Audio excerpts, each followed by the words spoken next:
ئەگەر بە مێژوودا بگەڕێنەوە بەشی زۆری ئاینەکان لە ڕۆژهەڵاتەوە سەریان هەڵداوە، بۆیە هەندێک لە خەڵکی کوردستان بڕوان وایە خوددا زەردەشتی هاوشێوەی نەتەوەکانی دیکە وەک پەیامبەر بۆ ئەوان ڕەوانە کردووە. میلەتێکە وەکو میلەتی کورد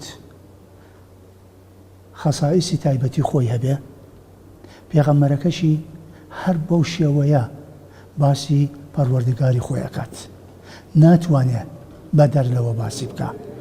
بۆ نمونە بابین باسی ئاینەکانی تر ناکەین، باسی ئاینی زەردەشتیەکەین. حەزرەتی زەردەشت هەم پەیامبەر بووە، هەم فەیلسوف بووە، هەم مامۆستا بووە.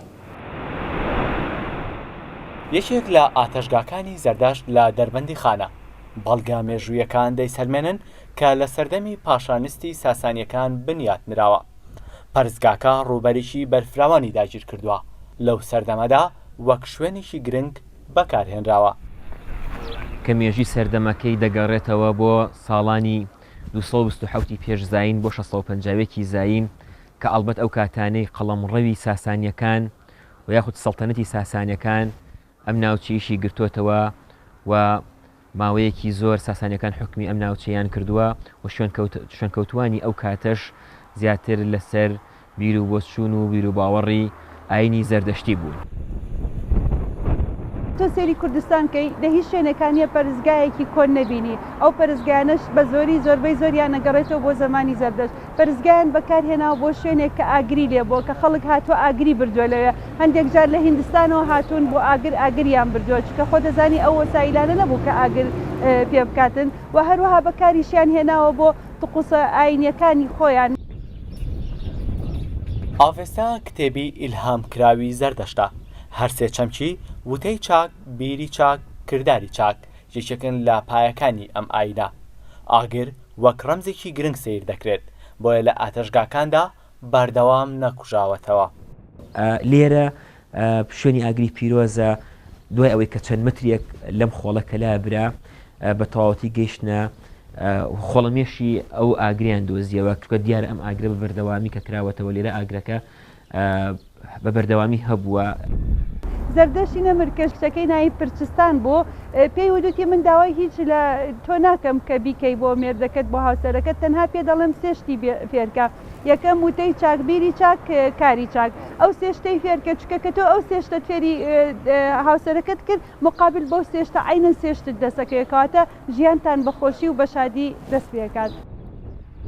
ئەم ئاتەشگایەکە لە گەورەترین ئاتەشگاکانی باشووری کوردستان، بەڵام باهۆی گرنگی پێنەدانی بۆ تا شوێنی بەخێوکردنی ئاژەڵ و ئەو گەشتیارانی دێنە ناوچەکە سەردانی ناکەن.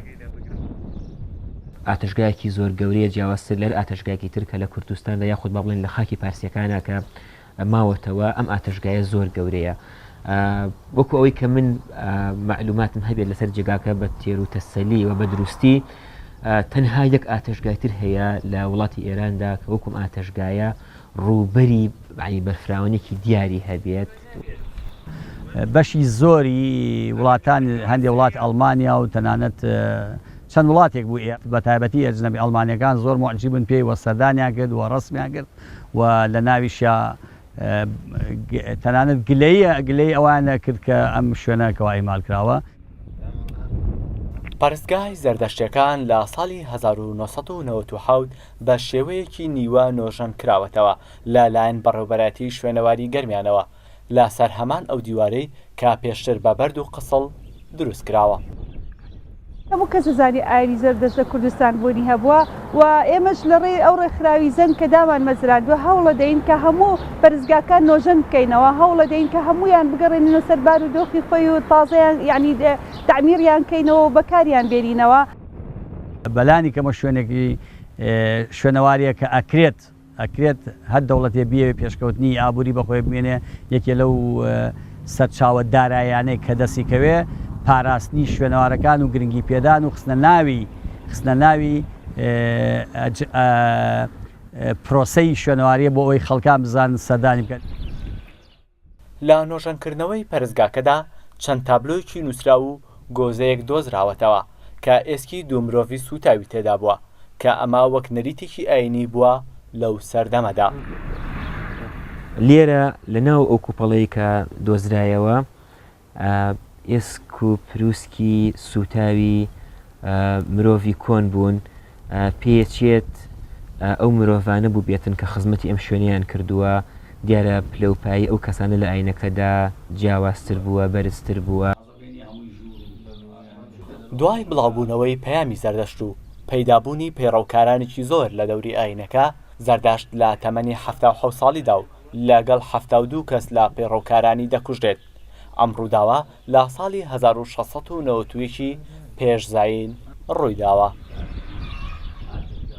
لا مێژووەوە تا ئەمڕۆ کورد خۆی بە خاوەنی ئاینی زەردەشت و پەیامبەرەکەی زانیوە، بەڵام لە نۆژەندکردنەوەی پەرستگاکەدا و کەوتنی دار و پەردوەکان ئەومان پێ دەڵێت کە خەڵکی گرنگی بە ناوچە شوێنەوارەکانی خۆیان و تەنانەت پەرستگا ئاینیەکانیشیان نادەن. چۆمان محمود، ڕوودا و دەربەندی.